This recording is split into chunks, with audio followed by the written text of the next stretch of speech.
Halo teman-teman, kali ini kita akan mempelajari tentang sistem respirasi pada manusia.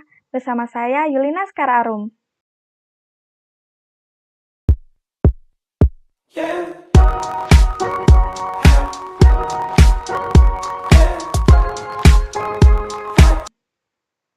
Tujuan pembelajaran kita hari ini adalah untuk mengetahui hubungan struktur jaringan penyusun organ respirasi dalam kaitannya dengan bioproses dan gangguan yang dapat terjadi. Sebelum kita mengetahui organ-organ respirasi apa saja yang ada di tubuh kita harus tahu dulu apa itu pernafasan. Pernafasan dapat diartikan sebagai proses yang dilakukan organisme untuk menghasilkan energi dari hasil metabolisme, atau yang lebih singkatnya, proses pengambilan oksigen dan pengeluaran karbon dioksida. Sekarang kita akan mengenal organ-organ respirasi yang ada di tubuh kita. Yang pertama ada rongga hidung. Udara atau oksigen masuk pertama kali melalui rongga hidung. Jaringan-jaringan yang ada di rongga hidung antara lain adalah jaringan epitel pipi berlapis. Jaringan ini dilengkapi dengan rambut-rambut kasar, yang berfungsi sebagai penyaring kotoran atau debu yang ikut masuk bersama udara.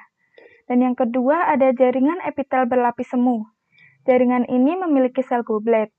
Sel goblet menghasilkan lendir atau mukus yang berfungsi untuk melekatkan kotoran pada rambut-rambut kasar dan juga untuk mengatur suhu pernafasan. Gangguan-gangguan yang dapat dialami rongga hidung antara lain sinusitis. Sinusitis adalah peradangan yang terjadi pada dinding sinus. Yang kedua ada rinitis. Rinitis adalah peradangan yang terjadi pada lapisan dalam hidung. Biasanya terjadi akibat alergi seperti pada bulu hewan, serbuk sari, debu, asap, atau yang lainnya. Jika terjadi berkepanjangan, rinitis akan menimbulkan komplikasi seperti sinusitis dan juga polip. Gejala-gejala rinitis ini antara lain bersin-bersin, pilek, hidung tersumbat, dan juga yang lainnya.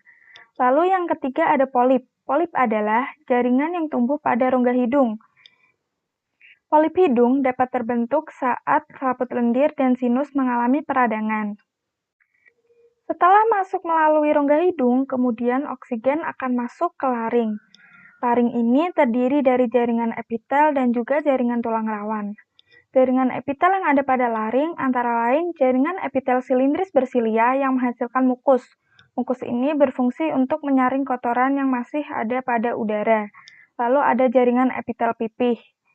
Jaringan tulang rawan yang ada pada laring terdiri dari 9, yaitu diantaranya 3 berpasangan dan 3 tidak berpasangan.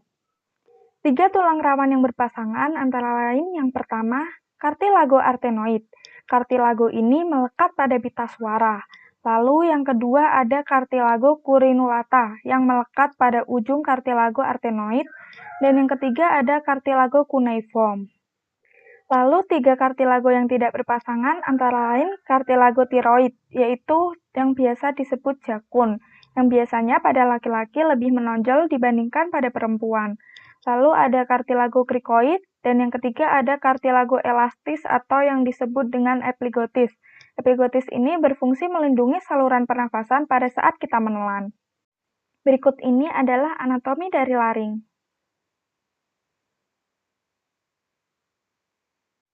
Gangguan yang dapat dialami laring antara lain laringitis, yang biasanya disebabkan karena penggunaan laring yang terlalu berlebihan, iritasi, ataupun infeksi. Gejala yang ditimbulkan laringitis antara lain batuk, suara serak, sakit tenggorokan, bahkan suara dapat menghilang. Organ respirasi selanjutnya adalah trakea. Trakea adalah pipa yang terdiri atas gelang-gelang tulang rawan. Pada trakea ini terdapat 3 lapisan. Lapisan yang pertama ada jaringan epitel silindris bersilia yang berfungsi untuk menyaring kotoran yang masih ada pada udara. Lalu, lapisan yang kedua adalah jaringan tulang rawan yang diselimuti dengan otot polos. Otot polos di sini berfungsi untuk mengontrol refleks pada saat batuk. Lapisan yang ketiga adalah jaringan ikat yang berisi dengan pembuluh darah. Gangguan yang dapat dialami trakea antara lain ada trakeitis.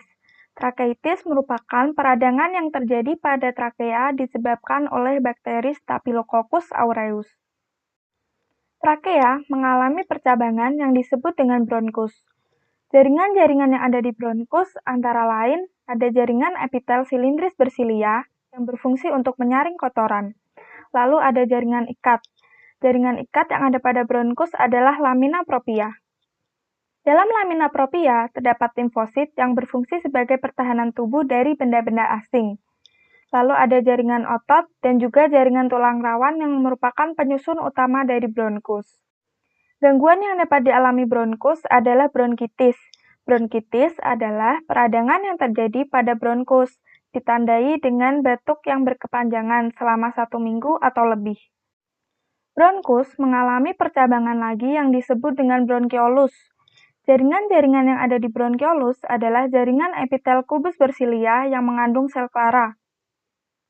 Sel klara ini memiliki granul sekretoria untuk menyekresi protein, yang berfungsi untuk melindungi lapisan bronkiolus dari polutan oksidatif dan juga inflamasi.